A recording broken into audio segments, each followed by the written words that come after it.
Chapter 26. Lara watched as the two men moved down the corridor, raining fire against the stream of hissing darkness that swept toward them. The Max staggered along, its movements no longer sure and stable. She'd seen the hesitation, the dragging of the reflexes. Whatever control Ellis had over the suit was slipping away, or he was hurt even worse than she had imagined. Almost there, just a little bit farther, hang on. She didn't have visuals in Auxiliary 17, but the shuttle should be there by now. Any alien threat inside the bay would have been blown into space. If they could make it the last few 100 meters and seal the door, they'd be safe. The snarling creatures pressed on, but Max and Jess were doing well.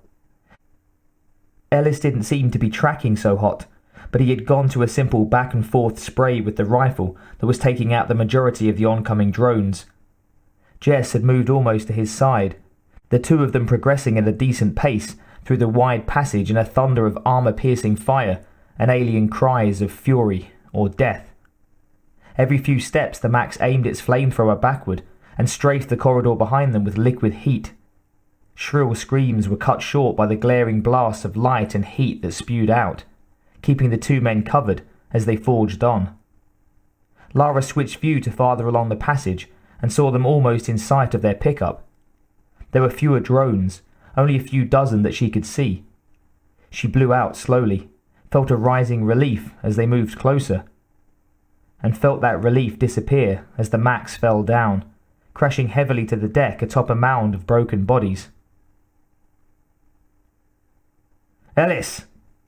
Jess thumbed back to full auto and fired into the oncomers, peppering the screaming bugs with rounds in the smoking red gloom. There were still too many. They weren't going to make it. And Max fired from the ground, its pulse rifle spinning to tear holes in the back of black bodies that flew toward them relentlessly. A dozen drones went down in a wave of acid and exploding shards.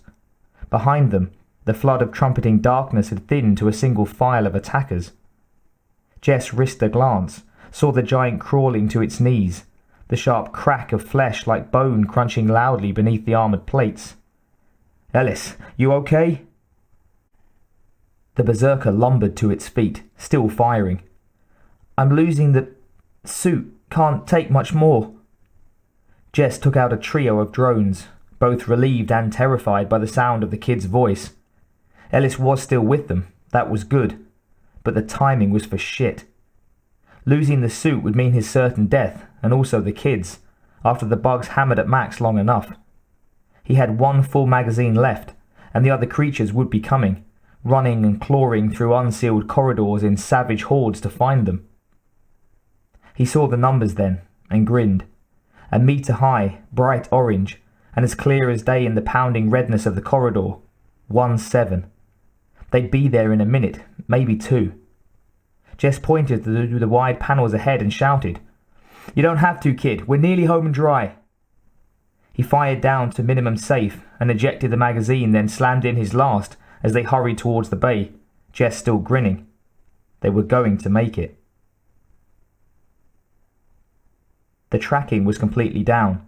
The motion sensors, weapons check and stabilizer had all started to fail.